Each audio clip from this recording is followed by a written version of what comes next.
Welcome, everybody, to the 6th annual Evening with Authors. Each year we gather with my favorite authors to mark Breast Cancer Awareness Month. This year I am very excited to be hosting authors Susan Jane Gilman, John Searles, and Danny Shapiro, all names that I can say without It's one of the most exciting parts. I'm very grateful for all the support you've shown for so many years and so many events. As many of you know, my dear mother, Carol, who was a voracious reader, died of this disease at the age of 53.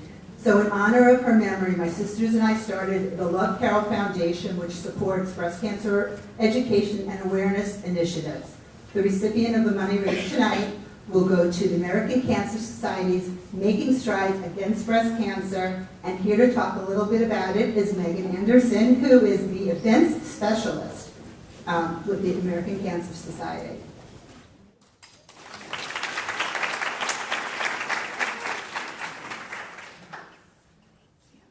Thanks, Megan. Hi, everyone. I just want to say, first of all, thank you so much for all of you being here to support Robin, and of course, a huge thank you to Robin for doing this every year to raise much-needed funds, and thank you to our fabulous authors. So, as Robin said, I work at the American Cancer Society, and our signature breast cancer event is Making Strides Against Breast Cancer. There's lots of information in the back if anyone wants to check it out later, but our walk here in Rhode Island takes place in downtown Providence, and it's happening in just a week and a half on Sunday, October 19th in downtown. We're starting over in Kennedy Plaza this year. So I hope you can all join us. It's an amazing, amazing event. Last year we had 16,000 people and raised $800,000. So we need all the help we can get. So of course October is Breast Cancer Awareness Month. And at the American Cancer Society we do raise awareness, but we also fund research. And right now we have $74 million in research grants in effect for people who are looking for new treatments and for cures and for answers. We also provide services to patients and to families. So if you don't remember anything else that I said from tonight, because I know you're not here to see me, remember that our walk is on the 19th. We'd love to have you. And the American Cancer Society is here for people with all types of cancer. There's information in the back about that as well, but we have a 1-800 number that is available 24 hours a day, 7 days a week, Christmas morning, anytime, night or day. If you or someone you love is diagnosed with cancer and you need answers, ask your doctor, ask us, and we're here to help with everything. So thank you again, and have a great night.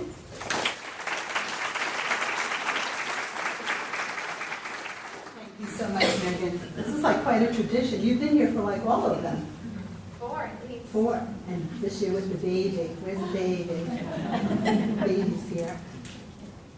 Okay. I will now, this is the way the program is going to go. I'm going to introduce each author. They will speak for about 5 minutes-ish or so about their latest book, which everybody saw out. There are books for sale here and for sale in the lobby, and signed books, personalized autographed books. You can do your holiday shopping early. I always say it, but there's nothing like an autographed book for a gift.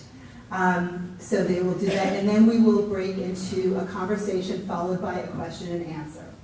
So first up is Susan Jane Gilman. I first met, and we're doing this in alphabetical order, so there's no pressure, there was none of that. I first met Susan Jane Gilman, Susie, when my friend Joyce, who I'm not sure is here, she's going to be here. Joyce! Joyce is here.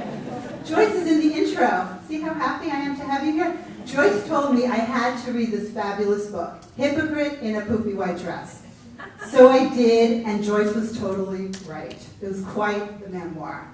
It can really make you feel like you know a person after reading their memoir, but I was fortunate to not only go on to interview Susie on Reading with Rob, but also had many opportunities to spend time with her, hosting her here in Rhode Island, in Connecticut, and we even had an adventure abroad.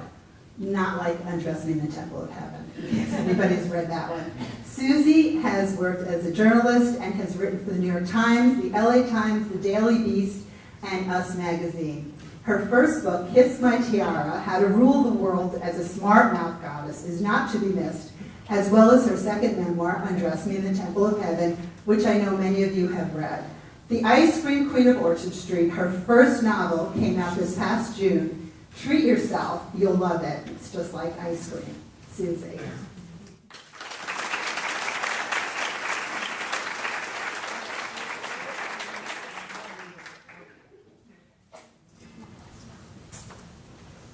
Good evening.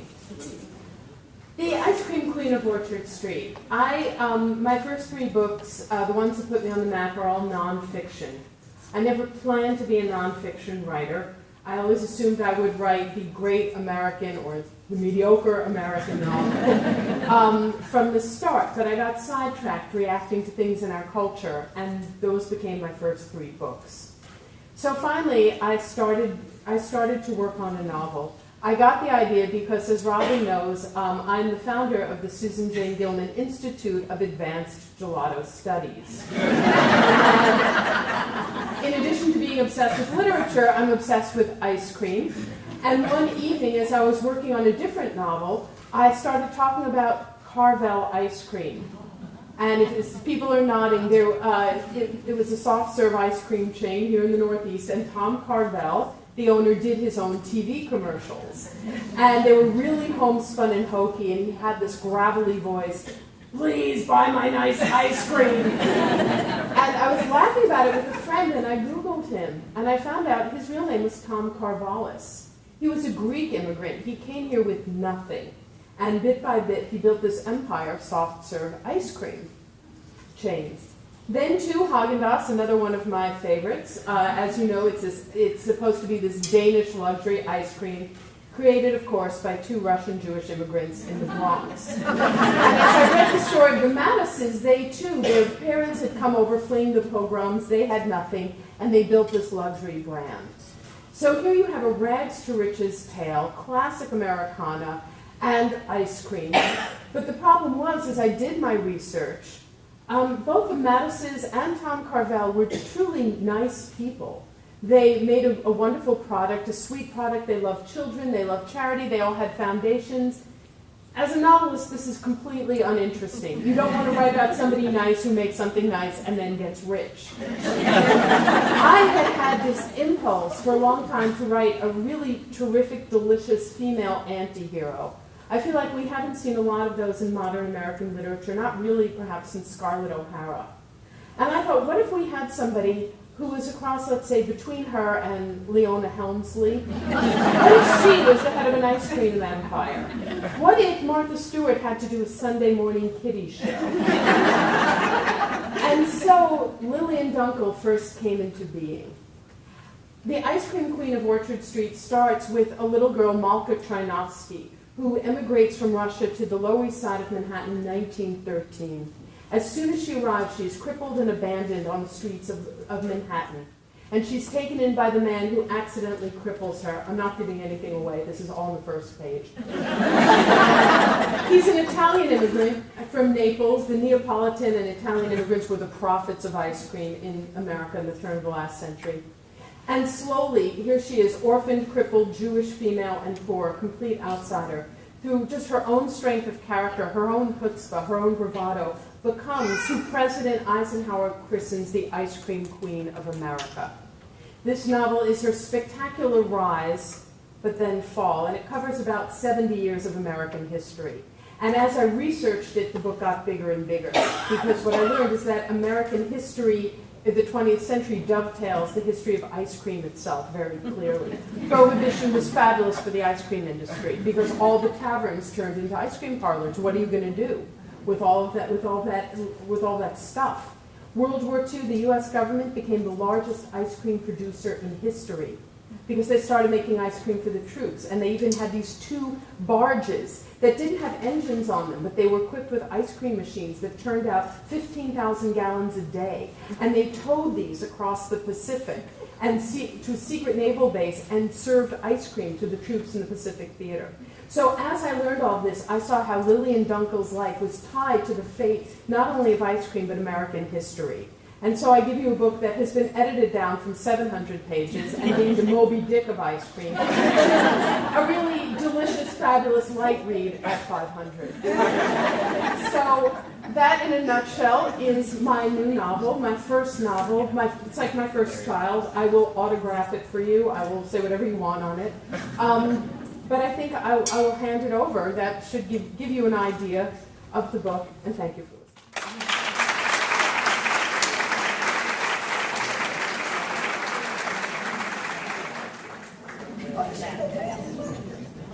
Yeah, fudgy the whale. Cookie Puss. Next up is John Searles. I'm pretty sure John and I met on Facebook, where many important and lifelong relationships can begin. It might have been something our mutual friend Adriana Trigiani posted, but whatever it was, I'm so glad I met John. After hosting John and Ann Hood last winter at the Providence Public Library, was anyone there for that? Okay, great. So you can't repeat some. Or you can, they forgot, it was a while ago. It was decided that he'd be back for round 2 in Rhode Island, and here he is. John's charm and sense of humor are just 2 of the things I love about him. Another is his adorable puppy, Ruby, who often makes an appearance either on Facebook or on her own, oh my God, it's Ruby, Twitter feed. Follow her, really. His essays have been published in the New York Times, the Washington Post. John is the author of the bestseller, Boy Still Missing, Strange But True, and his latest, Help for the Haunted, which Entertainment Weekly calls masterful, stunning, and poignant, and also won the 2014 ALA Alex Award. He has embarked on an ambitious 50 states book tour and is even appearing live tomorrow night with the winning Rhode Island Book Club. Welcome, John Searles.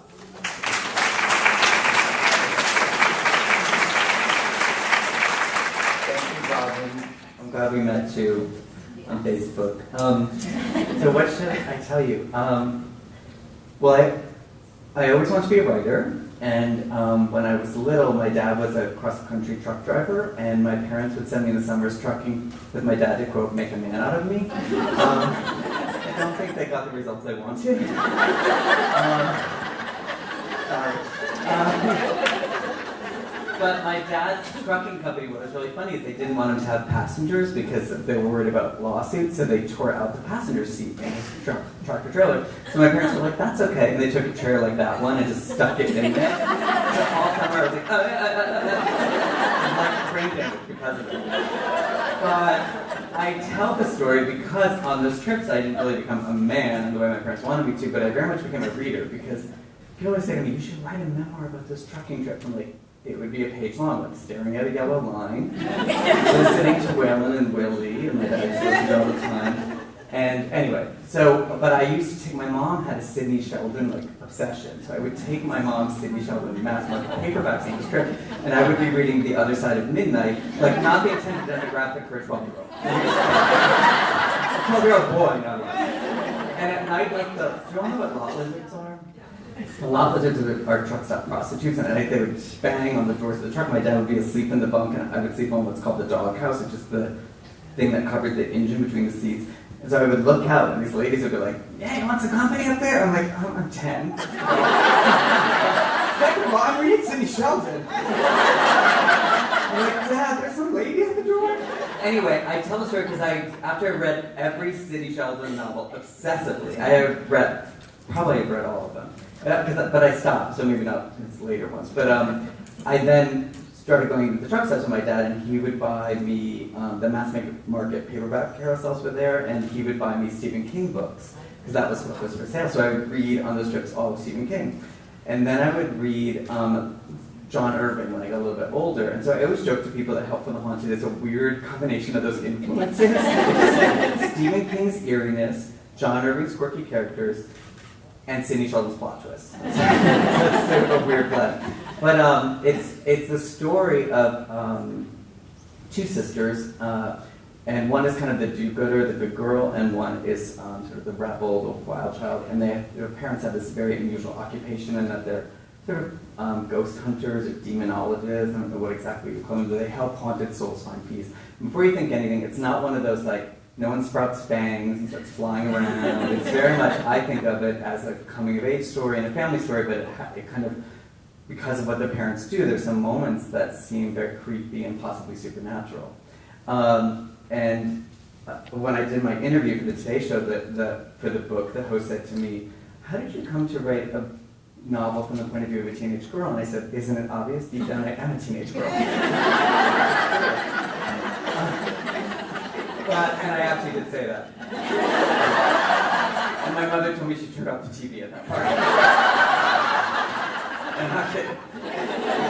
She had to like wait a month before she could watch it.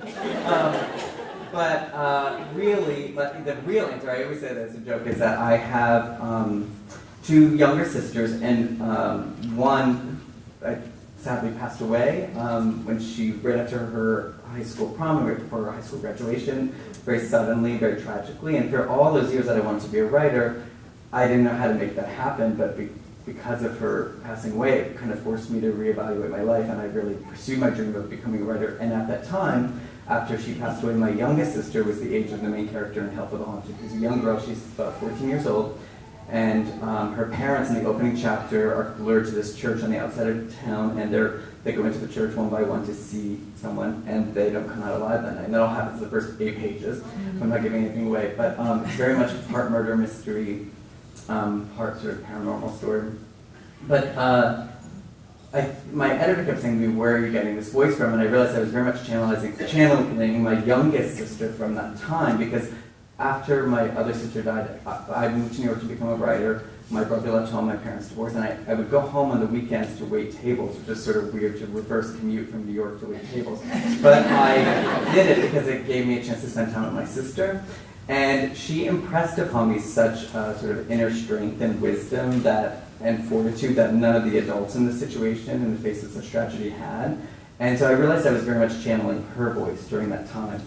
And then I will just tell you one other funny thing, and I want to hog the mic, but around the time the book was coming out, I wanted to write something sort of in support. It's what writers do when you have a book coming out, you come up with things you can write about just for the book. So I sometimes write travel pieces for the New York Times, and I called my editor and I said, I really want to write a travel piece about haunted things to support the book. And she said, okay, what are your ideas? I said, well, one is it's set in Baltimore, and Edgar Allan Poe's grave is there, and the Ouija board is first manufactured there, and people always think of like Savannah and like New Orleans as the haunted cities. Baltimore is actually very haunted. She's like, okay, what's your other idea? I said, the other idea is there's this shuttered former insane asylum in the mountains of West Virginia, and I could go sleep there one night. She's like, that's what you're doing.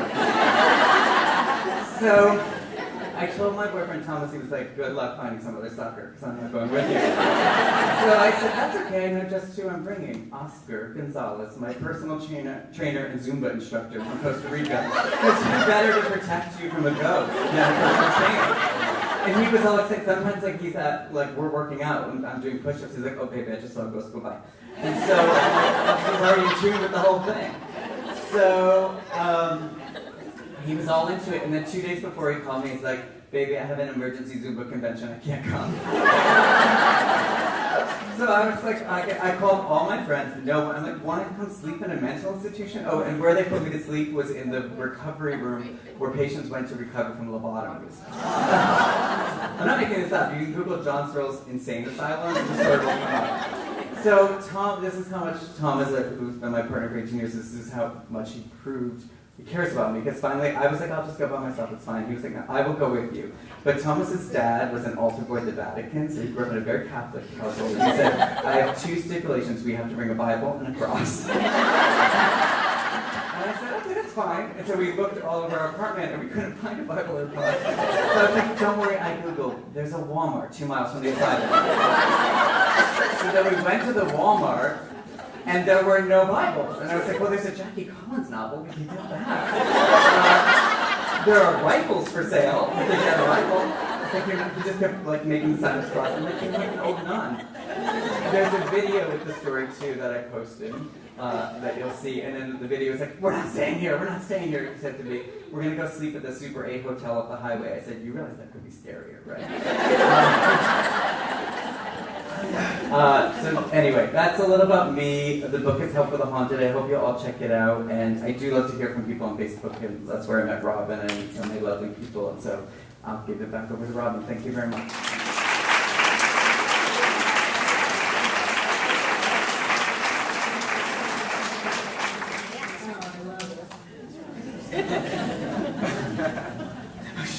Okay, there's still laughter. You can finish laughing. It's like a re-laugh. You're like, wait, what did John just say? Next up is Danny Shapiro. Danny is the best-selling author of the memoirs Devotion and Slow Motion, as well as 5 novels, including Black and White and Family History. Her work has appeared in The New Yorker, Tin House, Elle, the New York Times Book Review, She's taught at the writing programs at Columbia, NYU, the New School, Wesleyan, and is the co-founder of Sirenland Writers Conference in Positano. When I picked up Danny's memoir, Devotion, several years ago, it spoke to me with such intensity that I have either recommended it or bought it for so many friends I can't even count. It's just one of those books I will never forget and I revisit from time to time. I could hardly wait to do the interview with Danny, and I know I kept her on the phone long after the interview had ended, and you were very polite. So much to say and connect on, and that's the way Danny writes and shares everything from her Facebook posts and tweets that I enjoy and that she writes, and to her fabulous blog, Moments of Being. Just amazing and everything, and I share a lot of them. They're just always so meaningful. So I want to bring up Danny Shapiro. Oh, and also Oprah Super Soul Sunday. Hello, I forgot that. She was just on that. How could I forget that? That was a big thing. Now you can clap.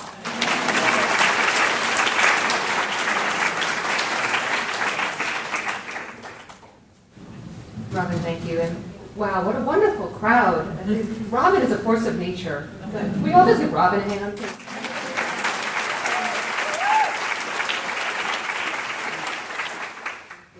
And John and Susie, it's such a pleasure to be with both of you. I just leaned over to John, though, and said, remind me never to follow you again. Susie, same goes. So I was thinking of actually what Susie said about being first an accidental nonfiction writer who became a novelist, because I think of myself these days as a novelist who became an accidental memoirist. Somewhere along the line, well, I know exactly when it happened, and I've written 3 memoirs. That's crazy. When I was in my early 30s and Slow Motion, my first memoir, came out, I had people coming up to me and saying, "You're so young to have written your memoirs." And I said, "Not that a memoir, it's just a story. It's this dramatic story that happened to me that felt like it needed to be told as nonfiction and not as fiction."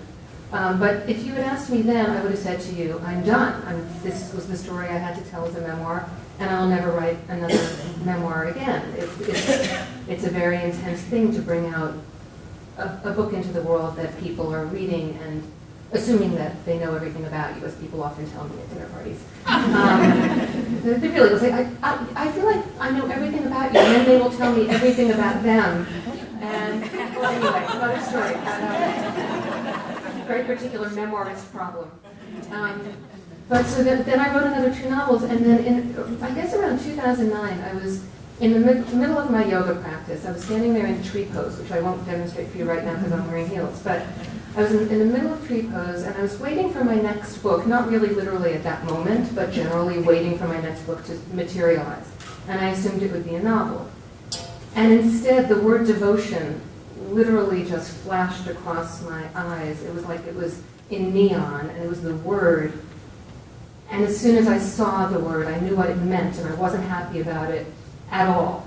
I knew it meant that I needed to explore this 3 o'clock in the morning waking up. How many of you wake up at 3 o'clock in the morning? Show of hands. Wow, this is like sleepless in Providence.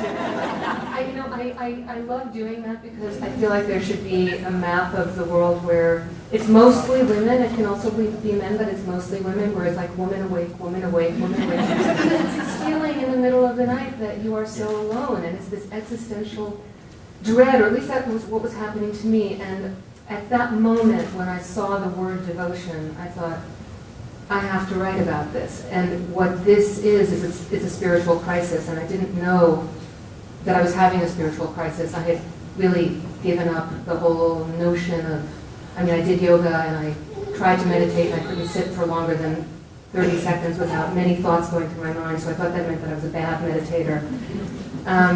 And I was horrified because I thought, well, writing a spiritual memoir, I don't read spiritual memoirs, now I do, but I didn't, and I thought that reading one would be sort of like watching water boil. Like what is it to watch someone's spiritual process and crisis? And so when I embarked on it, I did something that I always told my students never to do, which is I had no distance, I had no perspective, I had no sense of irony or self-knowledge about what this process was going to be like. All I knew was that I needed to dive in and use my own life as like a laboratory and really try to understand.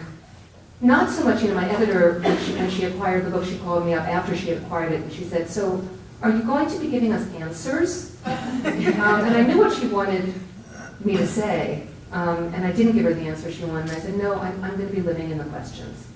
And actually, to flash forward, last year when I did sit down with Oprah on Super Soul Sunday, it was about devotion, even though Still Writing had just been published. The conversation with Oprah was much more about devotion, and it really was about what that means to live inside the questions. My little boy, who now is 15, but at the time he was asking me, what do you believe? What do you think happens when we die? And, do you believe in God? And all I knew was there was this feeling of, I need to be able to answer him from the perspective of being a mother who's thought about these things. Not answers, but simply, yes, I've really thought about this, and I've really thought about what it is to live a meaningful life, and I'm going to try to share that with you. I've walked that path. So after Devotion came out, which was really a life-changing moment for me in a lot of different ways, personally, I was again waiting for the next book to materialize, and again assuming it was going to be a novel, because I'm a novelist. And I was waiting for that to start to take hold, and instead what happened was, I've kept this blog for a number of years, as Robin mentioned. It's called Moments of Being. It's on my website. And when my publisher first asked me to blog, I thought, what can I blog about that's not going to make me want to stick pins in my eyes? Like what? I don't read a lot of blogs, and there's some really wonderful ones, but there was this feeling of like, is this just this narcissistic thing, like what I had for breakfast today, and what my cute things my little boy said, and I thought I can blog about the creative process, about what it is to sit down and try every day to make something out of nothing, which is really what we all do every day in one way or another, but it was really taking what it is to be a writer facing the blank page and thinking, what has that taught me about courage, about persistence, about vulnerability, about endurance, about dealing with rejection, and persevering in the face of all that. Everything I know about how to live, I know from these 20 years of waking up in the morning and trying to make something out of nothing. And so I started this blog, and this funny thing happened, which is people just started writing to me, all sorts of people, not only writers and not new writers, well-known writers. I was just getting these emails saying, thank you, I needed this today. Every single one of them said, thank you, I needed this today. And I didn't know I was doing anything anybody needed. And eventually what happened is people started saying, so when is the book coming out? And I was like, what book? I had, there are blogs that begin as ideas for books. This was not one for me at all. And so for the first and only time, I'm sure, in my life as a writer, what I realized was people were actually asking me to write a book. When a writer embarks on a book, one of the hardest things about it, and I bet you two will bear me out on this, is no one's asking for it. No one is saying, the world isn't saying, I need this book. You have to write it first, and then maybe, hopefully, some people will feel that way. But this was a book where people were actually saying, we need this, we want this, will you write this? And so that's where Still Writing came in. Just very briefly, Still Writing it's a memoir. It really is my love letter to anyone who is attempting to create anything. And it's very much, what John was saying about the Sidney Sheldon novels and the truck, which I love. Mine was, when I was a little girl, my parents were Orthodox Jews, and there wasn't a lot of really racy reading in the house. But, Leon Uris was too much for me. But when they would go out, I would snoop everywhere. I was always trying, they kept a lot of secrets, so I was always trying to find out what was really going on. And in my father's bedside table, there was a book called 7 Minutes to Heaven. This was formative for me, in many respects, because it was really about how many minutes it takes to have an orgasm. And, it was a novel, but it was about 7 minutes, which really, if you think about that, is something formative. But I would read anything that I got my hands on, because that reading was an education. To me, everything that was really an education. Forget to be Sheldon. 7 minutes in heaven. I thought I'd Google it. Find out who it is. But anyway, the thinking about what is formative as a writer: only child, older parents, Orthodox Jewish family, a lot of time alone, a lot of time living in the world of the imagination.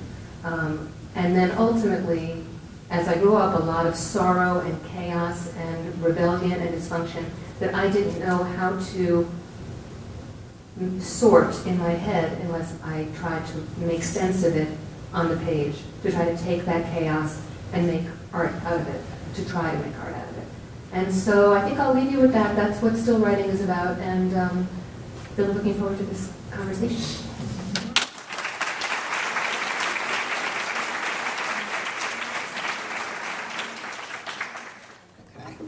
We all good? Sure. Okay, just let us know. We're trying something here with the one microphone, so everybody should be able to hear. So I'm going to start off. My first question to my panel is, what's your least favorite question? So I can cross it off my list that you've been asked, because you all do a lot of events, and you've been interviewed a million times, so there must be something that you just, like, I really hope Robin doesn't ask this question. My sister's a fourth grade teacher. Oh, Jody, you go ahead. No, go ahead. My sister's a fourth grade teacher is really fast. I went and spoke at her school, and at the end, a kid raised his hand, a fourth grader, and said, "How much money do you make?" Okay, so Wait, I money just poured my heart out about fiction and like art. Okay, go ahead. I have two favorite worst questions. The first one came out, my first book, Kiss My Tiara, How to Rule the World as a Smart Mouth Goddess, was sort of a really funny feminist guide to power and attitude. And I was going around promoting it on book tour, and people would invariably say they saw at that point I was engaged. And everybody would immediately look at my finger, the idea being that if you're a feminist and not ashamed of that, nobody will like you, nobody will want you. So they were thrilled to see that I had this ring on my finger. And then I got the question I hate the most: what does your fiancé think about your book? And then the second one is when you're on book tour and you're exhausted and you're talking about your book, people go, "So when's your next one coming out?" Those are the two. Okay, no next books. Okay. And Danny? Yeah, that's like a version of like, what are you working on? Yeah. I'm this right now. What flashed through my mind was is it autobiographical question, but that's just funny because when my first two novels were narrated in the voices of young women, and so of course I always got the is it autobiographical question, and I could certainly talk about that, and yes and no is always the answer with fiction. Right. But then my third novel came out, and it was narrated by a 64-year-old male psychoanalyst Holocaust survivor.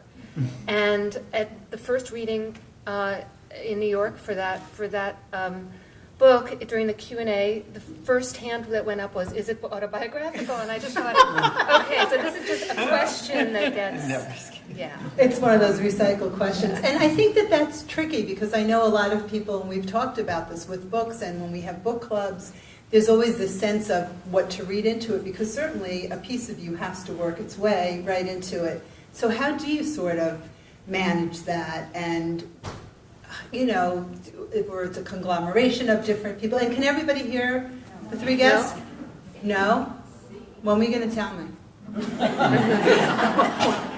No? Okay, so we have to just talk louder. Or we can pass Or we the can mic. pass it around a little. Okay. Is this better? Okay. But now I can't. For me, and I'll talk about the writing fiction, because obviously when you're writing memoir, that's a bit different. There are little bits of me or my sensibility sprinkled in characters, or more than that. I feel like when you write a character, even if it's somebody despicable or someone you don't agree with or someone you don't understand, that is the beauty and the challenge of being a fiction writer, which is that you get to inhabit that person. And you really, at least for me, I feel like I want to empathize with all of my characters and love something about them.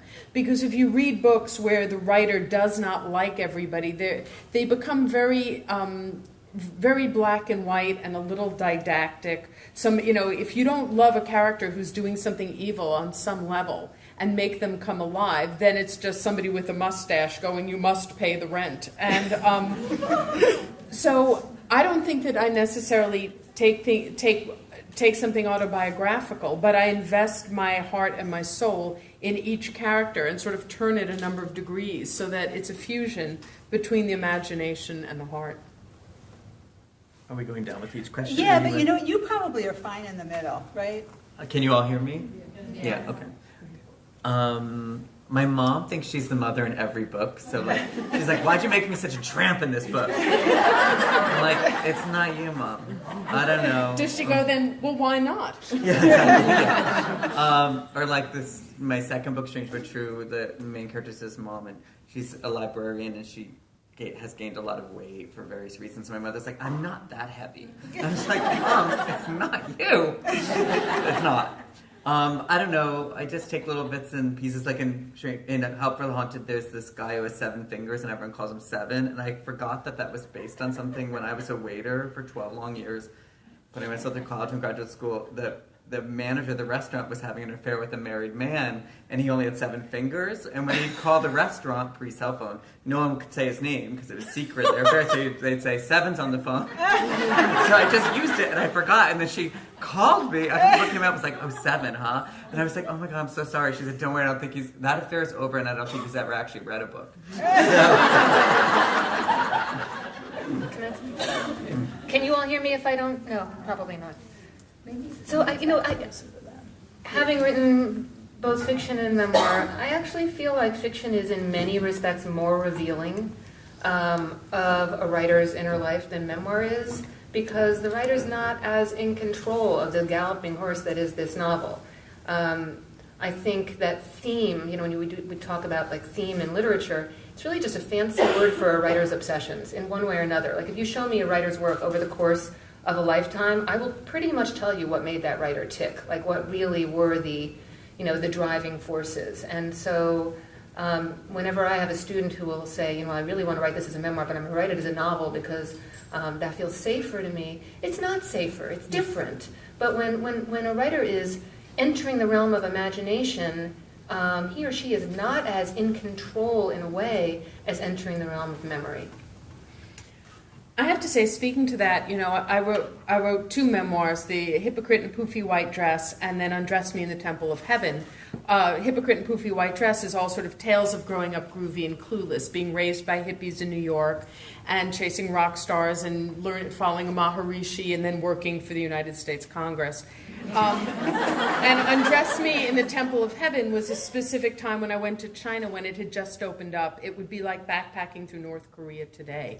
And I went thinking, this, how hard can this be? I'm smart, I'm educated, I'm American. I went with a friend who I didn't know well from school. And we were in so far over our heads, we almost did not make it out of China.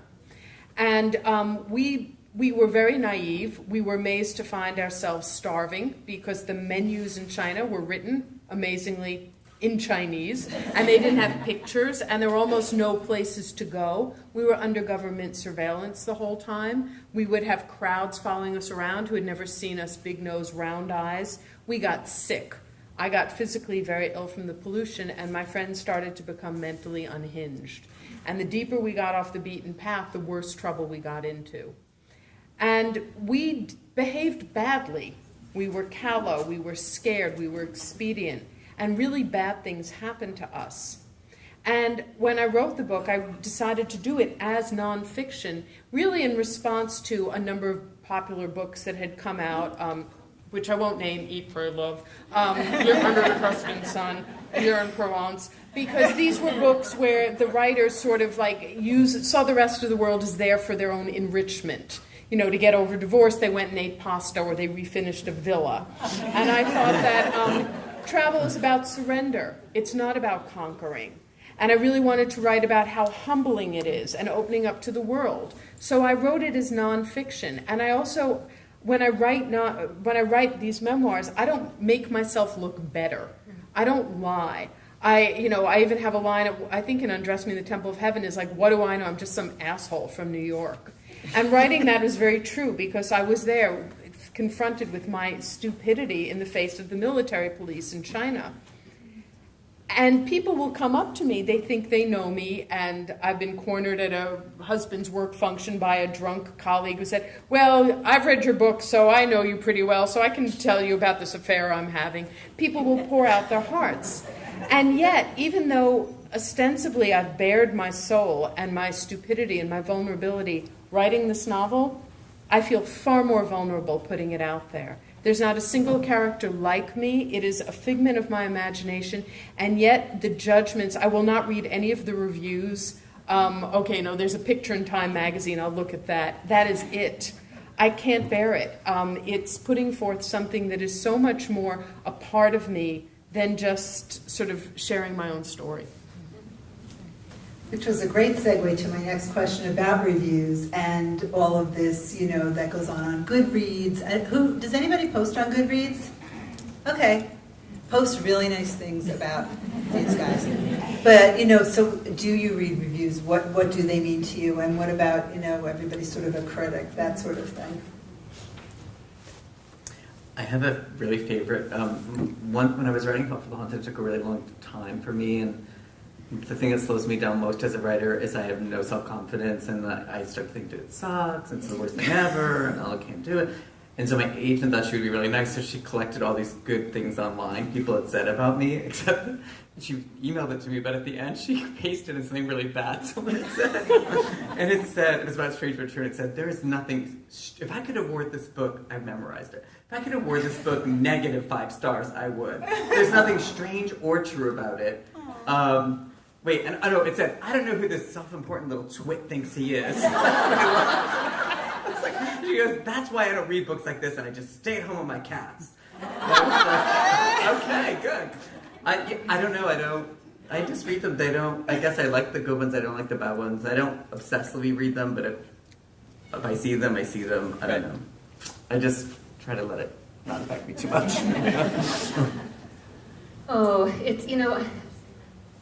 It's so touching to me that John has that memorized, because I guarantee you he doesn't have any of the good ones memorized. I don't. Right. And we don't. I mean, generally speaking, I could absolutely quote you chapter and verse of like the handful of really mean, wrong-headed reviews that I've received over the course of my life. Like those are the ones that end up having kind of sticking power, and not sticking power in terms. I mean, what I've said over the years is, there are a whole bunch of different kinds of reviews. There's the good review, like the review that you can actually learn something from that's a good review. That's the best.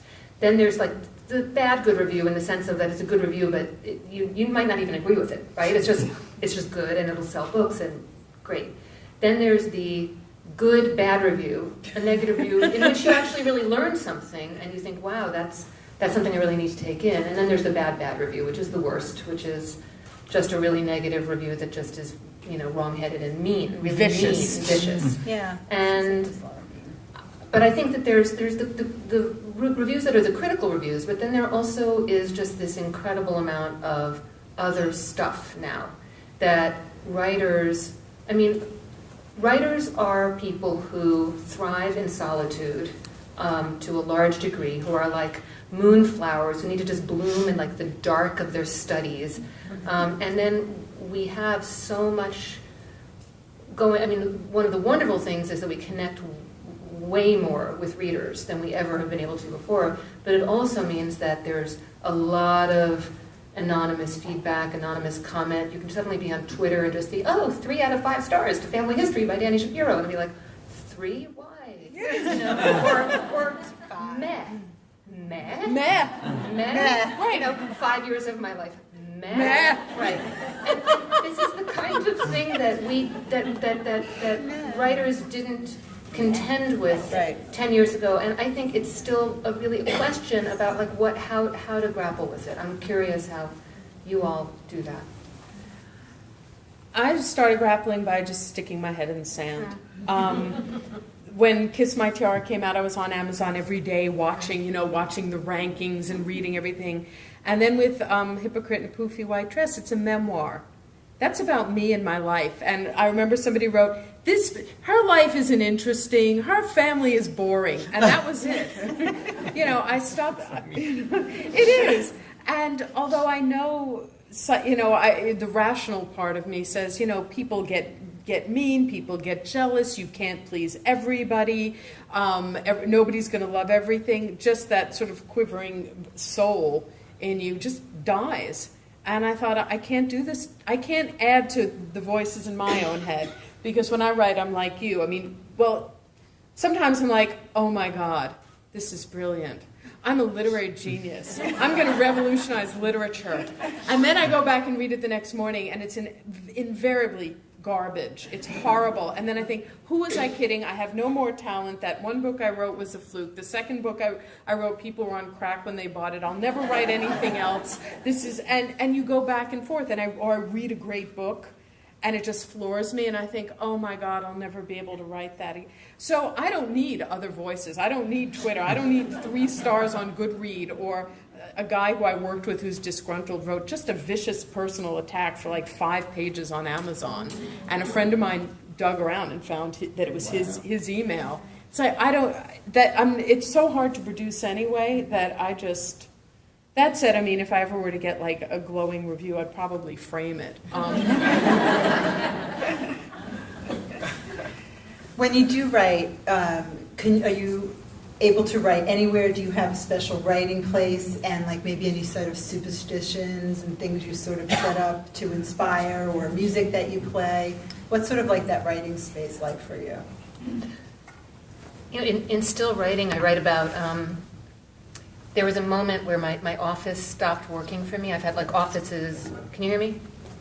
I've had offices out of the home, I've had offices in the home. My office was in the home, and in the morning my husband would leave for his office, and my son would go off to school, and it would be me and the dogs. But my desk stopped having any kind of magic properties for me. And I was in a store in a town near where we live in Connecticut, and I saw this chaise. And it was like the most perfect, beautiful chaise. And it was like the magic chaise. I could see that I would write well on this chaise. I had a vision of myself sort of stretched out on it, like, a divan with my notebook in my lap, and it was going to be the chaise. But it was very expensive, and I kept on visiting the chaise. To the point where I would come into the store, and they would say, have you come to visit your sofa again? And then finally I thought, well... I don't need a new laptop. I'll get the chaise.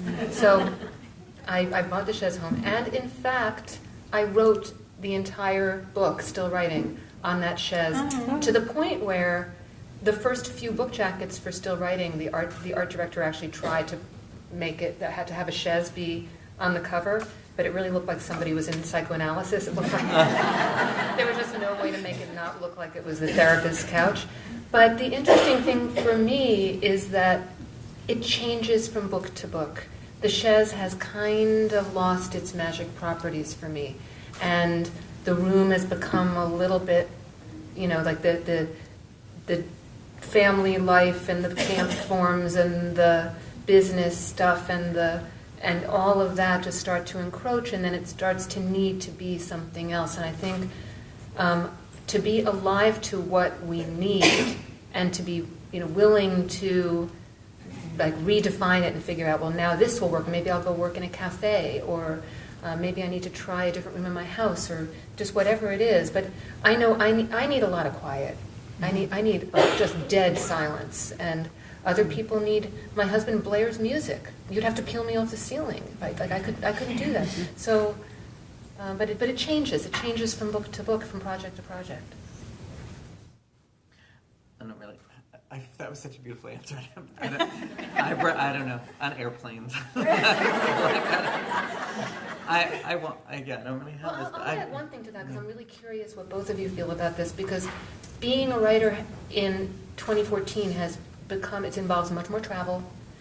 I used to be like, okay, now I've got 2 years where I don't have anywhere to go, so I'm gonna write this book in these 2 years where I don't have to leave my house. That doesn't exist anymore, which is wonderful. It's a sign of success that you're invited places, but having to learn how to write on airplanes, or write in hotel rooms, or write on the subway, or write in the cafe, or write in the corners rather than having it be the only thing that you're doing. I can't do that.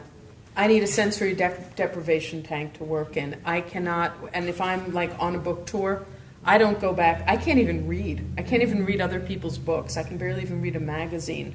I'm very, very linear that way. I just need a computer and absolute dead silence, and I cannot think on the run. I get into a very sort of OCD rhythm, and it goes pretty unbroken. Mm-hmm. And speaking of that, Danny, because I know just in the amount of years that I've been involved in the writing world, in the reading, in the author events, it seems like, so much has changed, obviously, with the way the books are brought to us and the e-readers and all of this and the social media. But the book festivals, like you say with the travels, it seems like there's a festival or a conference or a booktopia or something fun, like all the time. You could be constantly busy. How do you all pick and choose and which ones are the best? And ones that the public is also invited to, the ones that are more fan-based, that kind of thing. Me? I guess. I live overseas for most of the year. My better half works for the United Nations, so we're based in Geneva, Switzerland. So I pick whatever comes, like sort of grouped together, because to make the trip back like I did last night takes about 17 hours to get to a place. I go through Newark or DC. I'm still in the phase where, even though it's 4 books in, I'm just so happy to be invited. I will try to go.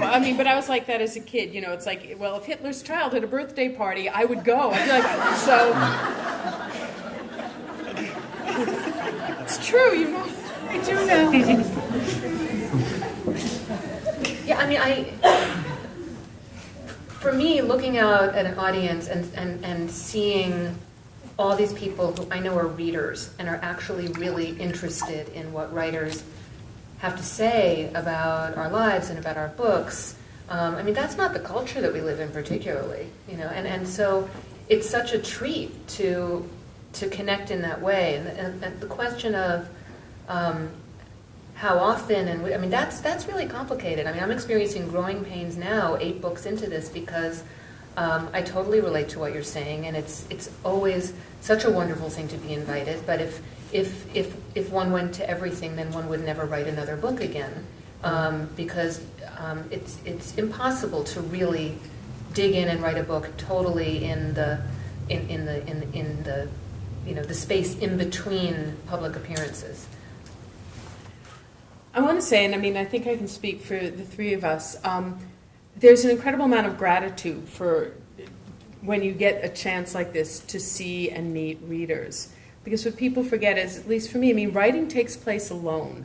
And then when you're done, it's not like if you paint a painting, you can hang it on the wall and you can watch other people react to it. Or certainly in theater, or you show a film, you sit in the audience, or you play music. You write, and it goes out into the ether. You don't get to see anybody read the book. This woman was reading the end of your book. I was seeing you holding that, and it was just like, but usually, Not to call on you, but I'm like, she's reading the end, I think.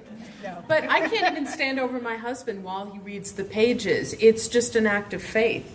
So for me, to come out of the turret for a little while and just get to talk to people or see people, or interact with readers.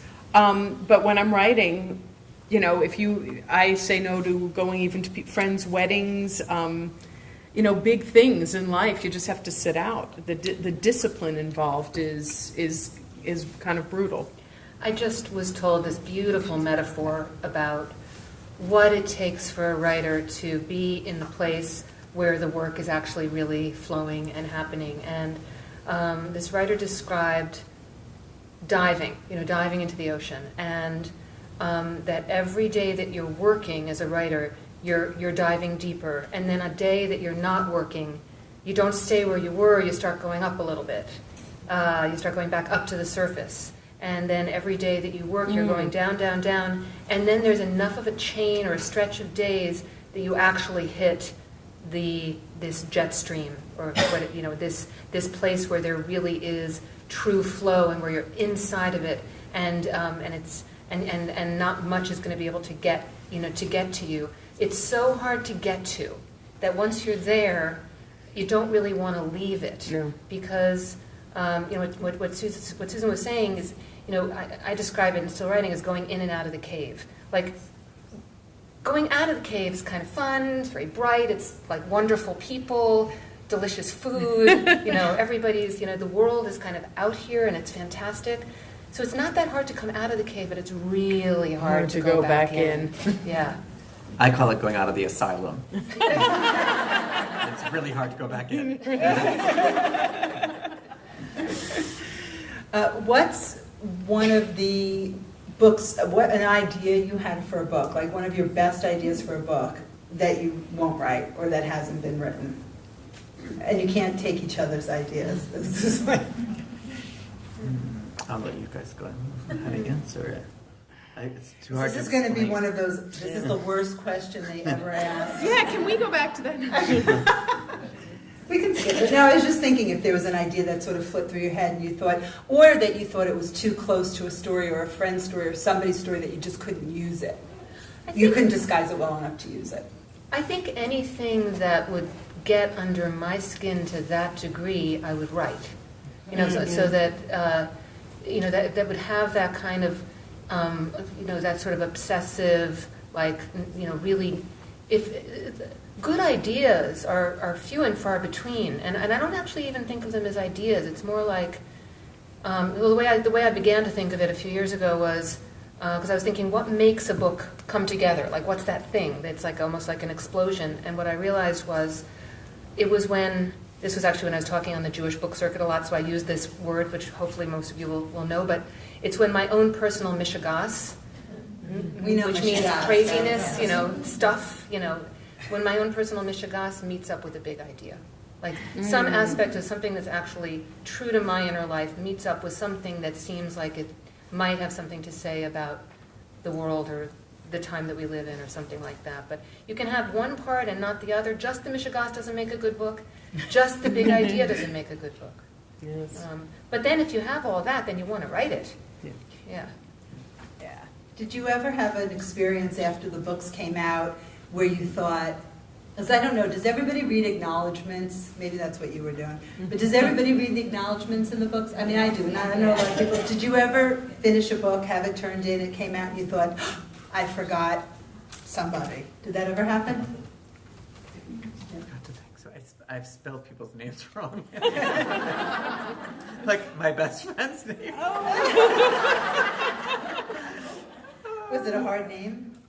Seacrest? I don't know. Okay, yeah, you get a pass on something. that. I don't know. It wasn't like Ed. Yeah. It was her last name. Yeah, I spelled her last name wrong. I don't know. I don't think I forgot anyone, but That's where it's nice to be able to. I forgot someone in still writing, and she let me know. Really? Yeah, she was really mad, and I mean, it could be argued whether she needed to be in the acknowledgments or not. But you know what? When the paperback came out, I put her in, That's good. and I was horrified because. And I had an uncle who read my first memoir who called me up and he said, "You spelled." I spelled his third wife's surname incorrectly, and he asked if errata could be inserted into the books by the publisher to have it corrected. Did you get the first and second wives' names correct? I didn't Yeah. include them. No, I know. Just in case. What's one book that you can't believe that you haven't read? Like one of those, you know, that people will ask you, because we can't read everything, and so that everybody sort of has, like, you haven't read, you know, such and such. Pick one of the titles. Is there anything that you can't even believe, like, wow, I haven't gotten to this yet? Sidney Sheldon's sequel to the other side of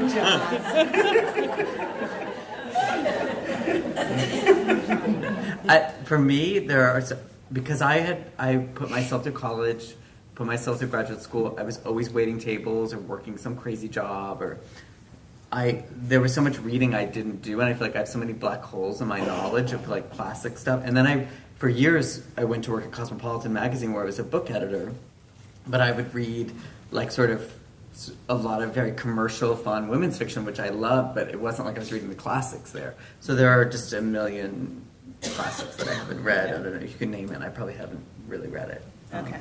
Yeah, for me. What popped into my mind was James Joyce, like just big hole, like just where. But I find now that what I really enjoy doing when I can, which is rare, is going back and trying to. I feel like I have holes too, and and trying to like read a writer, like read a whole body of work. Yeah, and I find, I don't know, I'm more engaged in that these days a lot than I am with, the most recent, books that have come out, but, Right. yeah. Susie, yeah. You've read everything. Susie? Hardly. I mean, even if I read things, I forget what I've read. I was asked to do a blog recently on, what are you reading? And I called it, "What am I reading? Don't ask." Because I'll read books and I'll love them. And I'll be like, "Oh my God, I read this great book." And I can't tell you the title. I can't tell you the author. And I can't tell you what happened. I had the experience of being in Barnes & Noble last Christmas and seeing a book by Karen Armstrong and saying to my husband, "Oh, this looks really interesting." And I flipped it over. I was on the back. I'd reviewed it for NPR. So in fact, it was interesting. You were correct. Robin, I just thought of something, a funny story about a classic that I finally read. For years, I've done book segments on the Today Show where I go on and I talk about like what books are coming out, like spring books, fall books, winter books. And we did this segment where it was something that had classics in it, and one of them was Charles Dickens' Great Expectations, which I had never read, but it made me read it because it was coming up. And then the hilarious part of this is like after the segment's out on the plaza, those people there with signs and stuff, they get like I would give the books away to the crowd, and they get so excited. And after you do TV for like 30 seconds, you're sprinkled with fairy dust until you're on your way home. Like, but they all want the books, and so I'm giving them. And this guy's like, "Please, can I have Great Expectations, please?" And I was like, "Sure, here you go." He's like, thank you. Will you autograph it?" And I was like, "I didn't write it." And he goes, "It doesn't matter, sign it anyway." So I signed it. Best of luck, Chuck.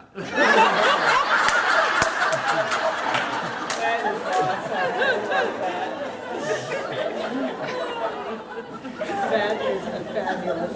Fabulous. I know, because a lot of these questions and the things that people will ask you, I do the same thing. When I leave the house, I'm sort of armed with the knowledge of what I'm currently reading, because we all read so much, and it's easy to sort of put it out. And I do remember, I love this book, or I recommend this book, so I can, sometimes it's just a lot of pressure. It just kind of feels like that. Writer crushes. Who would you just love to meet? And, that kind of a story, if you could meet somebody, or just somebody that you absolutely, when you see them on one of these shows. Susie is itching to tell a story. Okay. Yeah. Sorry, well, this just happened to me last night. Yes, you saw it on Facebook, so you know the punchline. Elaine knows, yeah. I got onto, going from Newark to Providence, this little prop plane. I'd been flying about 17 hours, and there's a guy who's sitting next to me, and he gets on, and he's reading, he's reading this new novel that's out by Door, The Light Between. All the Thank Light you. You Cannot See. Thank you. See, I told you, I can't remember titles. And he's reading it, and I say to him, "Oh, how's that book? That's right on my list. I want to pick it up." And he said, "I'm only 2 chapters into it, but his language is so exquisite, and his turn of phrase. I mean, it's just you envy it. You wonder, how is this possible?" And I take out a pen, and I'm playing like Sudoku or something. I'm so tired I can't focus. And he asks to borrow my pen. And I notice that he turns to the very back of the book, to the blank pages, and he starts writing. And I think, oh, this guy's a writer, because he's writing on whatever paper is available to him. He's reading a hardcover, and he knows that he's going to keep it. I do this, and the plane is so noisy I can't really talk to him anymore. And when it lands, I look at him, sort of like, the code, like, "Oh, I get you," the secret handshake. And I look at him and I go, "You're a writer, aren't you?" And he says, "Yeah," and he points to the book. He goes, "Yeah, we were up for the same prize, and Dora won it." I said, "Really? What's your name?" And he goes, "Oh, my name's Adam Johnson. I wrote a book about North Korea." I go, "The Orphan Master's Son," which I loved. Won the Pulitzer Prize last year, or the year before. And I have to say, if you read Hypocrite and Poofy White Dress, you will learn that I ate dinner with Mick Jagger when I was 15. I was cooler around Mick Jagger than I was last night around Adam Johnson. Adam, oh my God, I love that book. Your book is amazing. You're an incredible. How did you? And we're here on this prop plane. We're right at the entrance. Nobody can get out, and I won't let go of his hand. I'm like, can I take a picture with you? Oh my God, where did you get the idea from? And he's trying. The poor guy's trying to pull his bag down from the overhead, and I was just floored. I was so, and we walked down and we walked, you come down the steps and through the tarmac, and the whole time, how did you do the research? Oh my God, what did your wife think? You had all these dissidents. Weren't you afraid for your life? Where did you get the, and the guy had to pee. He did. And I was, please take a picture. I was so excited and besotted.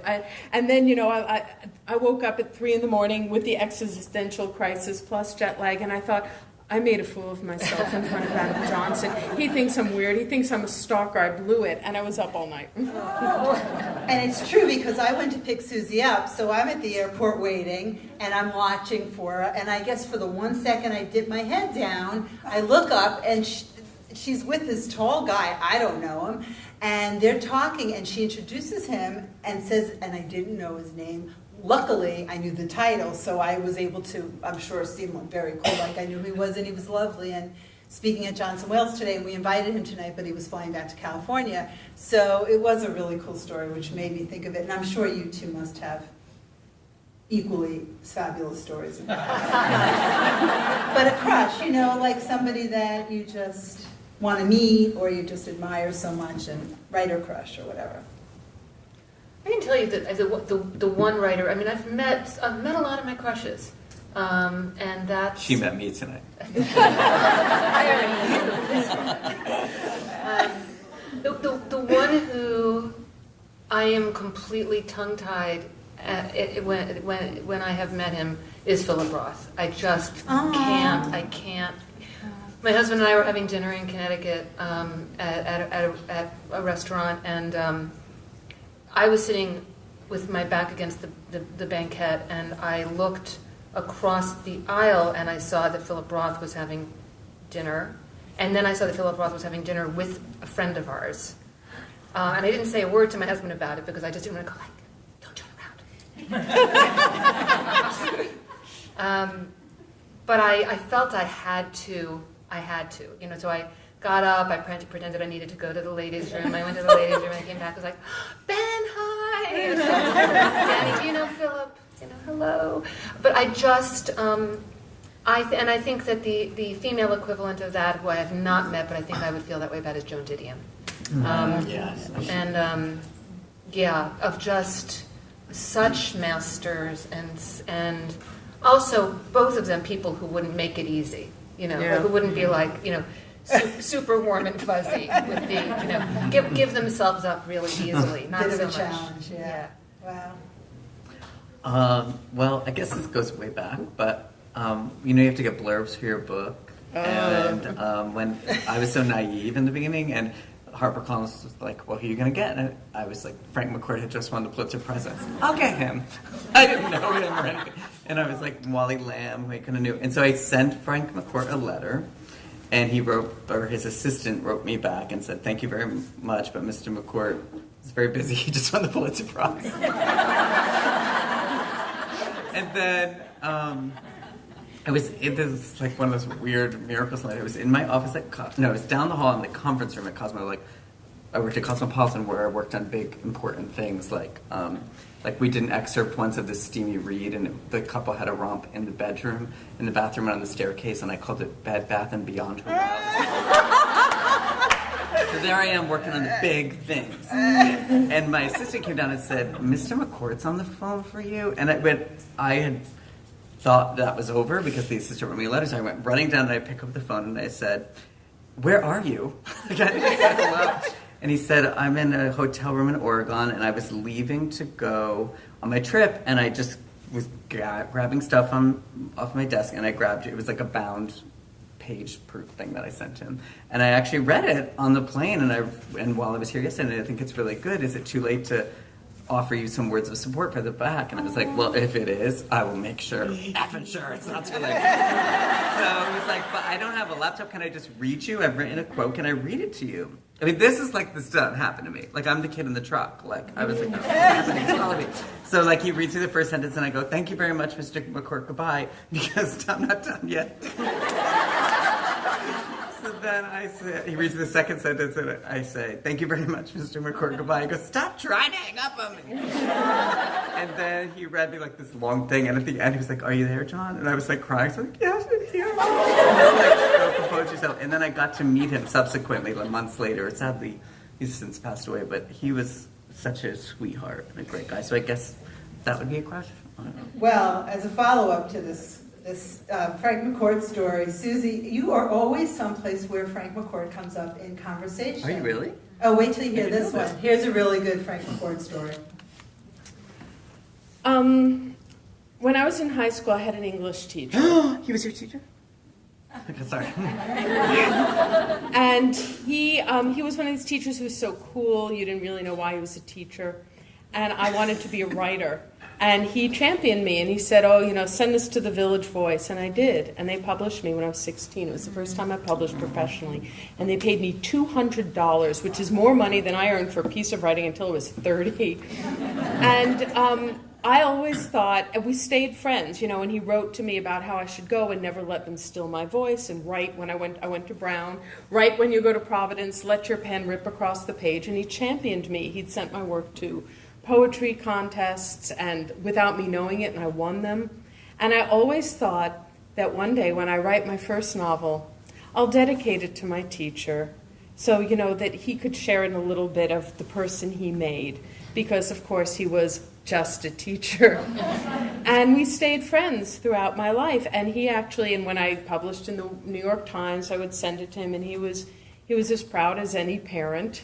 And then one day he sent me the galleys to this book that he wrote, Angela's Ashes. And I called him up, and I remember exactly what I said, and I will reproduce it here. Plug your ears if you were. I was like, oh my God, Frank, you owe me 2 nights of my life. This is fucking genius. This is a fucking brilliant book. I'm not just saying this. This is like unfucking believable. And he goes, oh, I was hoping you might like it.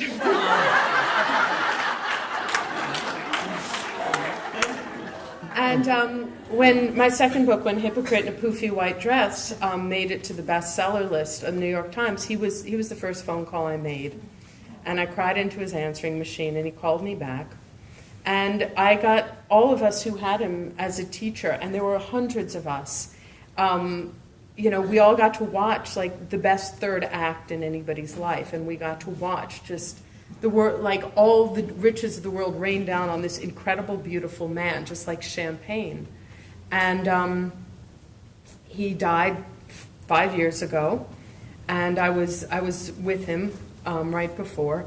And I still really can't talk about him much without crying. And every place I go, people bring it up. And I did make good on my promise. Finally, my first novel's out, and you'll see The Ice Cream Queen of Orchard Street is dedicated to him. I didn't know that. And it comes up, but I was just on a panel at in Switzerland. They had this international book fair, and they had me interviewed with a guy named Paul Lynch, who's an Irish writer. And he didn't know either. We were seated next to each other, and somebody asked him, he said, I'm an Irish writer. I'm trying to break the mold. I'm not one of these sentimental writers who's always moaning and groaning about their childhood. And somebody said, oh, you mean like Angela's Ashes? And he goes, oh, please. And then they handed me the microphone and said, and talk about what your influences are, Ms. Gilman. And here it happens again. And here it happens again. I didn't say. No, you didn't. You could see it. I had my hands all over you. I was just like, oh my God. And I do feel like if you're channeling the haunted, he's probably up there like, oh, I gotta let these two know. Yeah. Yes, go ahead. Yes. Frank was a friend. He was? Yeah. I feel so left out. He was a neighbor of ours in Connecticut, and so we got to know him during the third act. And I guess the thing, it's just very moving, because the thing that John, the story that you're telling, and Susie, he was so generous. He was. And the thing about generosity, and I think it has a lot to do, maybe he would have always been generous, whether his success had come 30 years earlier or not, but I think he was so wise by the time he had the success.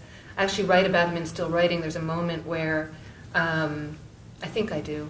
I'm pretty sure I do. You do. I mean, I certainly tell this story a lot, which is that when people, say, oh, you've written these memoirs, you must feel so exposed. The thing I always think about was seeing Frank at a dinner party and a woman sitting next to him, saying, you must feel like I know everything about you. And he just looked at her and he said, darling, it's just a book.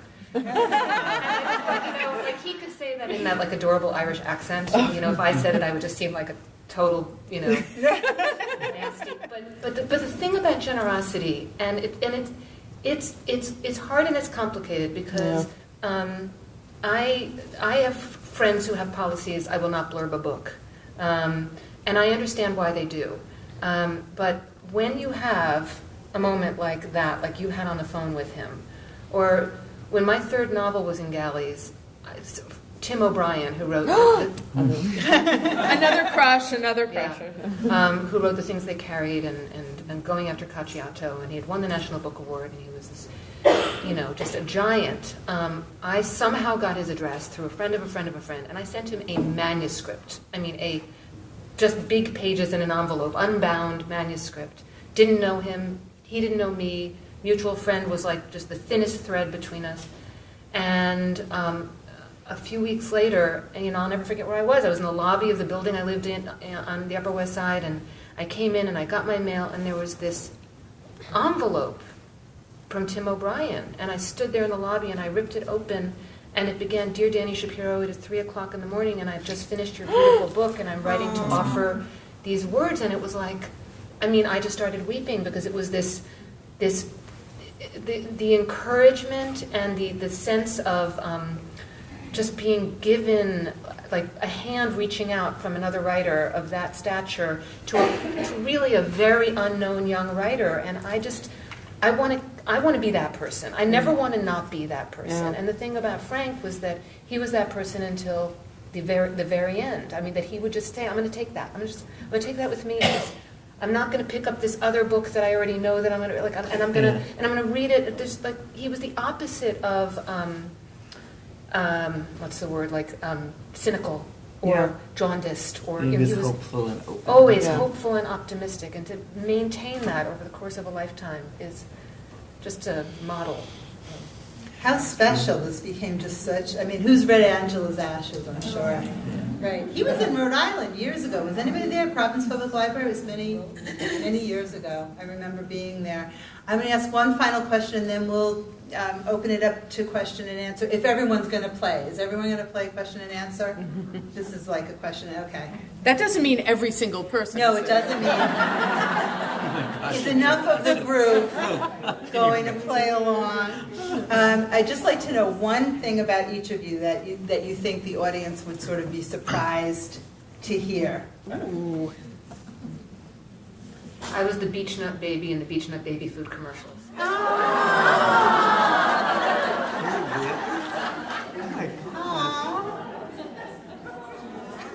That's a good one.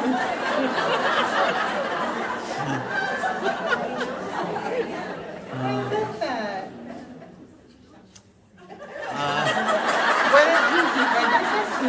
Well, now who has to follow who? Mine can't be. Mine's not a sentence. It's a few sentences to tell. But I have a terrible phobia of birds. Like I can't. Birds freak me out, and there are birds in all my books and on the cover of my books. But I will tell you why. It's when I was a kid, my mom's best friend Margie was moving into a new apartment building. She couldn't have pets, so she gave us her parakeets. There was a green one and a blue one, and the blue one was really nice, but the green one was really mean, and it would bend the bars of the cage with its beak and get out. When we grew up in a tiny little 2-bedroom house with like my mom, my dad, 4 kids, and like. The bird would get out and come flying at you, and my mother would go, "Everybody run!"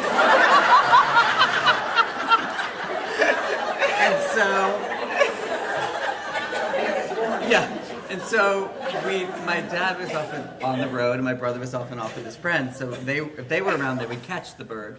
But if they weren't around, it was left to me. At like age 9, my mother would. I don't know if this is the ASPCA approved method of catching a bird, but in my house we did it with a dish towel, and my mother would like just shove me out of hiding into like the Thunderdome where the bird would like, and you'd have to cover it with the dish towel, and then like shove it back in the cage, bend the bars. And this went on for some time until my dad came home one night and thought it would be funny to give it a shot of whiskey and it died. There we go.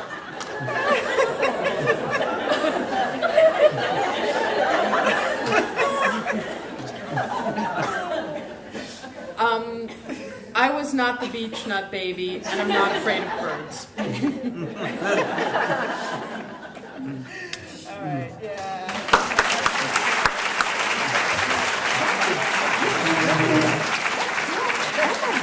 Okay, I'm going to play Phil Donahue and run around. Who has a question? Oh, you said you'd play. Okay, here we go. I just had a question about blurbs, because I thought that the publishers went out and got the blurbs for you. Is that somewhat of the case, or are you always kind of sending your work out blindly in hopes that you'll get kind words back? The publisher might send it to a whole big list of writers. They might do that. But I can tell you it's much more effective for me when I somehow hear directly from the author or from like a heartfelt note from the editor or something like that. When a publisher just sends out a whole bunch of, you know your name's being plugged in and, it would mean so much if it seems. But more and more things are left to the writer. More and more it's really about the writer making those things happen. So I can turn the book around and say, oh, this person liked them, and I like that person, so I'll like them. That's the idea. That's the idea. I just didn't know how much of that was manufactured and how much of it was actually between author and author. Oh, right to Lisa. I have a question for Sarah Jane. So when I started The Ice Cream Queen, I don't know, a chapter or two in, I thought, I don't like this character. I don't think I want to read this book, really. But I had read your other books, and I thought, I'm going to stick with it. And, I loved her, and the book was so wonderful. And I felt like there was a way in which it took me on a journey that I could really see aspects of her in myself, and maybe like every American. I mean, it was so much, I think, sort of the good and the bad, maybe, of being American.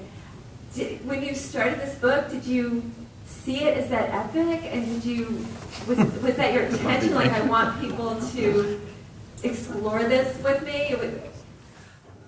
In a word, yes. When I said that I wanted to write a female anti-hero, I wanted somebody who was very complicated.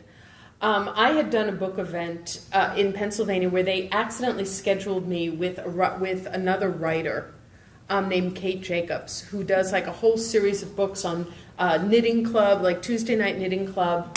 And I knew that I was in trouble because I showed up and there were about 200 people and they were all women and they were all knitting. And there was one guy in the audience who was my friend, and that was it. This was for Undress Me in the Temple of Heaven. And Kate got up there, and she's a really good speaker, and she comes with a team, and she has bookmarks and keychains, and she's, a one-woman powerhouse. And people came with stacks of books, and she was signing them, and they'd say, and you sounded very nice, dear, I'm going to get you at the library. And it was one of the more humiliating book events I'd ever done. And what I found as I sat there trying to keep my dignity and smile, I told everybody, look, I'm like, a folk singer opening for the Rolling Stones. I'll keep it brief.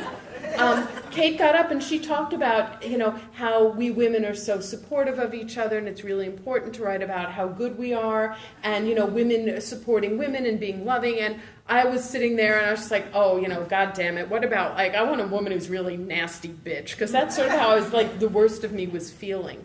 And I thought, there had been a lot of pressure, recently for women to write good books about nice women. And, maybe we're that way some of the time, but we're morally complicated beings, all of us.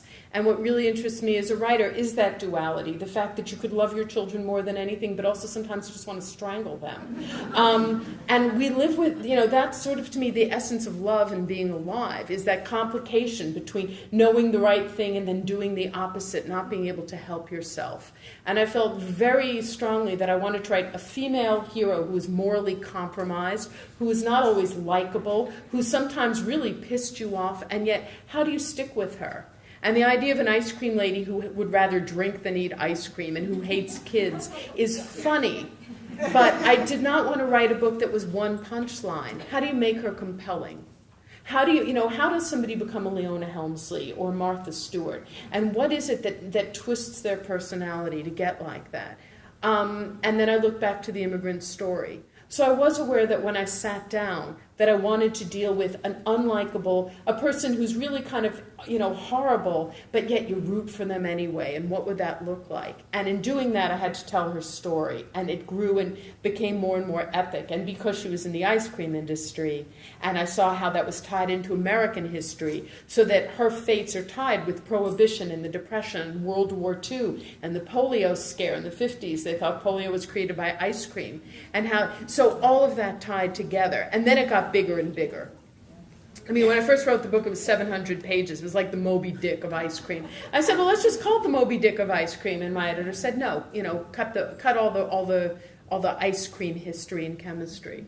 But the moral implications and having an unlikable character, and some people really don't like her. And they, I recorded the audio book. And the producer would come and be like, oh, I hate this woman. Oh, I can't stop reading, but she's just like awful. And the sound person said, no, but don't you see what she's up against? And they would argue. And that's what I wanted. I didn't want it to be easy. And I have to say, I loved Lillian's Uncle. I did end up loving I really did. I hope everybody reads, all of these books, obviously. Ice Cream Queen of Orchard Street. You see where she's coming from, and so you see why people are the way they are. Doesn't always make it okay, but it's a little bit more understanding. Okay. Barbara. You mentioned before about audiobooks. I'm just curious how you as authors feel. Sometimes I read and I also listen, and sometimes I'm really sort of taken aback by when I listen. It seems like that person's interpretation more than how I would have read that particular character, what they were saying or what they were feeling. And I'm wondering what your feelings are. I have a classic story with Don Irving about that, where he actually read his own character, Owen Meany. He did his voice wrong. So, so I'm just wondering, as authors, how you feel about when you have your books read out in an audiobook. I love the Barbie mic. With my novels, they brought in a reader and an actor to read them, and I've got to say I had this experience with my novel Black and White of having the choice of several different actors, women who were very well known in that world, and choosing one of them, and then the audiobook was done, and then they came in the box, and I plugged it in. And in the first couple of sentences of Black and White, there is this woman in her early 30s who is walking around the streets of the Upper West Side, and she had left many years earlier. She had a estranged, very difficult relationship with her mother, and her mother is dying, and so she comes back to the Upper West Side to see her mother, and she's describing how the West Side has changed. And there's this sentence where she says, now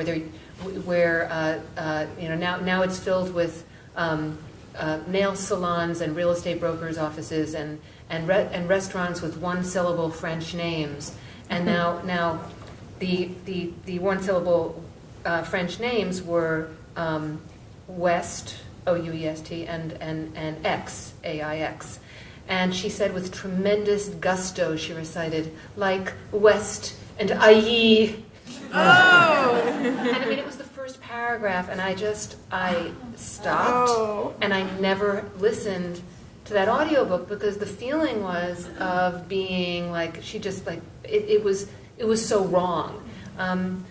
With Devotion, they asked me to narrate it myself, and I loved the experience. Did you love the experience? It was like, being like in this little booth, in this soundproof booth. It was such a process that actually I was hungry and my stomach kept gurgling, and I actually had to put a pillow over my stomach, or there's something that they called mouth noise, where like if you have like everything gets picked up. So it's this very delicate process.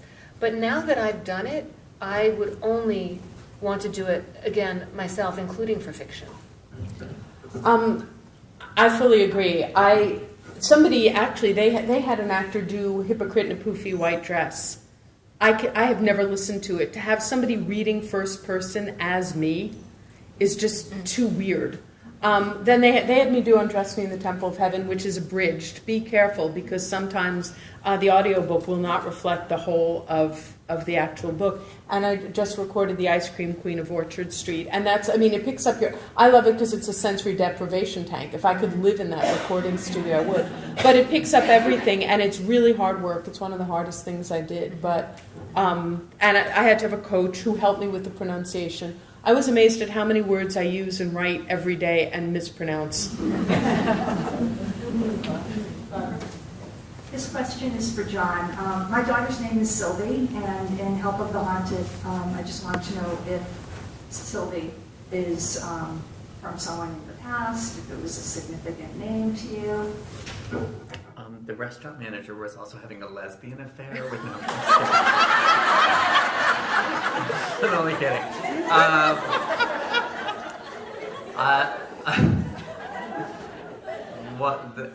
One night, my friend Amy Salad brought over a friend of hers from San Francisco whose name was Sylvie, and I had never heard the name before. And it was like 10 years ago, and it just always stuck in my head. And I wrote a book after Strange But True that I was like 400 pages in, and it just was not working. Like, it's a bad sign, by the way, if you're the writer and you're writing the book and you fall asleep while writing it. That's a bad sign. Thomas would come home and be like, "You're sleeping again." Like, slumped over on the couch. So I had to like throw away that book, but the only thing I kept was the name Sylvie, because it's such an unusual name. So thank you. Okay, we're going to go to this side. Meanwhile, it's so nice to see everybody. It's like being at your own kid's bar mitzvah wedding. And like, I can't see all my friends. Hi, thanks for coming over. And anybody over here have a question? Because I'll go back there. They were very There's one. There's one in the front. Yes. This is like a stupid question, like what's your favorite color, but I'm always really interested in dedication, and I always feel shut out if like it's to Ed, or something that you don't get any clue who it is. But I just wondered how, you've written more than one book, how you decide of all the important people in your life, how do you pick somebody to dedicate your book to? My first book I dedicated to my family and in memory of my sister who passed away, because as I said, I feel like that's what made me finally try to become a writer, was her passing. And then my second book I dedicated to Thomas, my partner of 18 years, because I love him. And then my most recent book I dedicated to my nieces and nephews, because they were sort of they are a new generation in my family of hope and good things after what was a very rocky upbringing and time in my parents' life and in all of us kids' life. So it's nice to have them and have so much hope and love. So that's how I decided.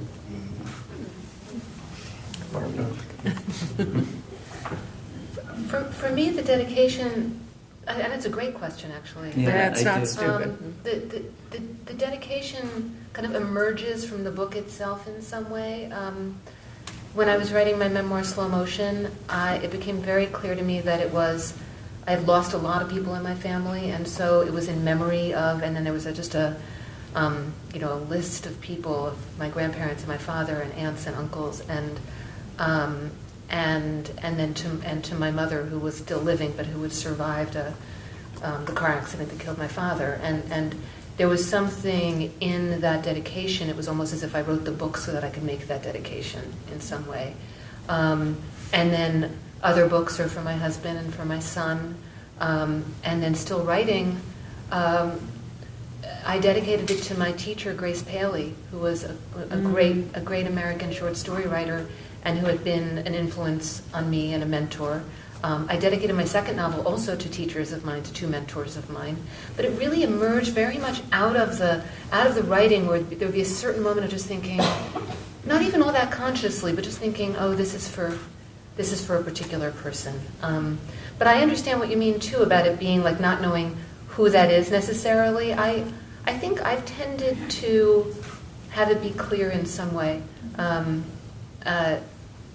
not like to my husband Michael, or to my husband and son Michael and Jacob, or that kind of. But there's also the acknowledgments, which tend to often reiterate the dedication in some way, and where the sort of clues to who that dedication is can also be found, I think.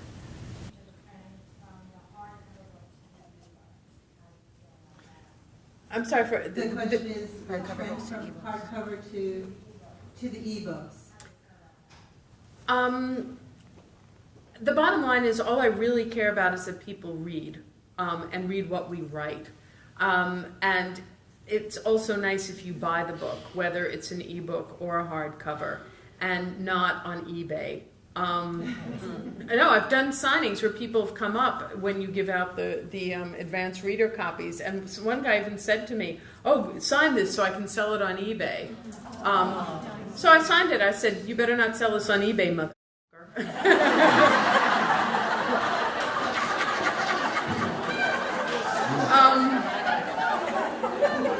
Which, when I told my editor, she went like this.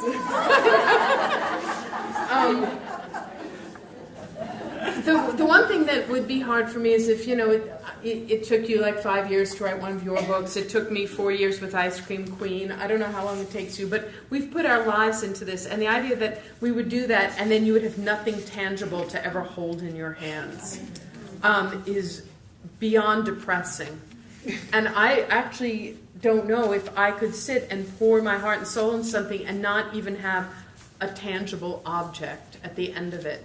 Just to have, binary code.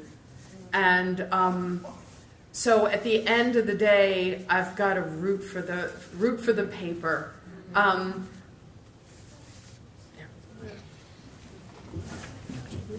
What you saw was Adam Johnson scribbling in the book. Yes. Whether he was scribbling notes to himself because he was inspired by what Tony Doerr had written, or whether he had something about the book that he was writing in particular. The challenge for me, when I read on my Kindle, I really don't very much. I don't like reading on screens. But when I'll see 73 people like this sentence, like that to me pulls me away from what I'm reading, and then suddenly I'm thinking, well, why is this a popular sentence? Why did this particular sentence speak to people, and this didn't speak to me, and it takes you out of. And then the last thing is, I have a dialogue with the books that I read. I have a dialogue with the books that I read, and when Both. Okay, both. So was it in? they need to invent Post-its for e-readers. I know. You can flag it, but it's not the same. Does anybody have a burning question, like they're not going to sleep tonight and they'll be up at 3 o'clock in the morning if they don't ask it? Okay. For Susan and Danny, you've both written more than one memoir. Did you ever make a conscious decision based on somebody's reaction to what you wrote in the first one, not to include them in the next one? No. The one thing that I did do with both books is I don't want to. You don't want to violate somebody unnecessarily. You want to tell the truth, and I do. But I will change their name, or I'll put a cosmetic scrim over my friend who I went to China with. It's my story as much as hers, but I didn't want to. There's no reason to strip her of her privacy. So her name, her physical description, all the cosmetic details I changed. So friends of ours who went to Brown with us actually could not identify her, but everything she said and did was true. And if I can't get somebody's permission to use their name in a memoir, I'll give them a pseudonym. But my feeling is if you have that, for me, if I have that much ambivalence about writing something, then either I shouldn't be writing it or I'm not writing it the right way. You have to have the courage. Danny? Yeah, no, it's I've got my little Barbie mic. It's the question of memoir and the ethics of memoir and betrayal and all of that are so rich and ongoing for anyone who writes in the realm of memoir and creative nonfiction. The way that I think of it, and the answer for me is also no in terms of my memoirs, but it has to do with the always really thinking the question of is this hurtful? Is it necessary? Yeah. Is it a pot shot? I had when my first memoir came out, I actually gave it to a friend of mine after I finished the manuscript for what I called a mother read, because my mother was a big character in the book, and I didn't want to hurt her, but she was also a part of the story, and I was trying to tell it in a way that was truthful to my memory. And I gave it to a friend who I thought would be really hard on me in that regard, to sort of edit out the pot shots. And she gave it back to me with, with notes about that, and I took out anything that I thought that I thought would be wounding to her that didn't need to be in the story. But that doesn't mean it didn't wound her.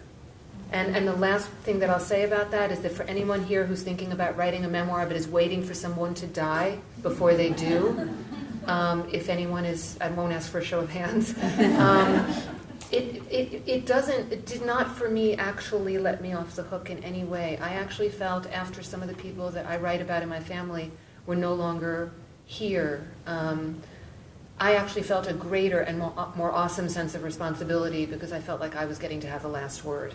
And who appointed me, the person who gets to have the last word, because I have a bigger voice in the world because of the nature of what I do. And so really being aware that I and what I write is part of that person's legacy. There's a memoir that I won't name, but basically the writer, when you're halfway through reading it, you realize she wrote it to shame her adoptive father, who she found and then was really sort of disinterested and not a particularly caring father to her. And as you read it, you see her rage, her anger at him. It's sort of her revenge. And you become complicit in it as the reader. And it was a really uncomfortable and kind of horrible experience. And so my feeling in sitting down to write this is I wanted to tell the truth as best I could, but not settle scores. And not just because of the people who you know and love, and you can't change it. Your relationships may evolve with the people in the book, but that book is frozen in time. But also for the readers, because as readers, you guys can probably tell when somebody's not being emotionally truthful, or when they're not coming from a place of generosity or wisdom. And when you read books like that, it's a really kind of icky and awful experience. It makes you sort of an accomplice. So I would say keep that in mind too. And I was going to ask John if you have any desire to write a memoir as you were in the middle of these two lovely crushes and thinking. Yeah, people have often said, you should write a memoir. And I think maybe I would like to try it. Okay. Very nice. Thank you. Don't leave yet, though. Thank you. Thank you, everybody.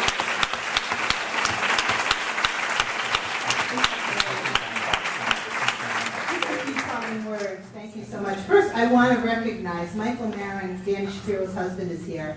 He's right here waiting for us.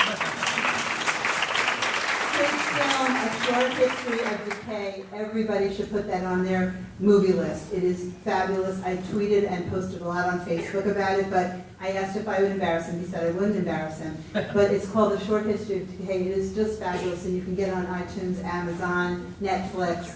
Don't miss it. This group will love it, I can promise you. A few little notes before we go. Ann Hood, there's some information on the desks out there. Ann Hood is going to be coming to Symposium right here on October 29th. And I have some really exciting stuff coming up on Reading with Robin. So check out Reading with Robin. There's some new interviews. If you love the radio show, it's the same, but it's a podcast, but it's the same basic thing. So check it out, and you can find everybody here on Facebook and on Twitter, and follow their blogs. They're whispering behind me. I was going to say buy their books. They It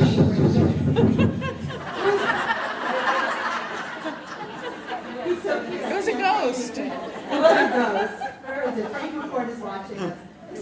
But the book sales are here and also out in the lobby, and they will support the American Cancer Society's Making Strides Against Breast Cancer. And also, pretty soon on my website, you'll be able to order through 2 Bank Square Books. and that will also continue to support these wonderful efforts that we do. And before, there's one more thing. We're the tap girls. We're the tap dancers. Yeah. And we put this out because I thought it was fun, and I'm going to do it. There's an adult beginner tap class. I feel like Rabbi Matt giving the announcement. There's an adult beginner tap class. Well, I have your attention at the JCC, and there's a bunch of these out. It starts on the 16th, and it's going to be fun. You don't have to be very good to try it. And I want to thank very, very much the Poliquin Group for doing this. I mean, if you're thinking of having an event here, you can see they do a great job. They were all over it, on top of everything, and I'm very, very thankful.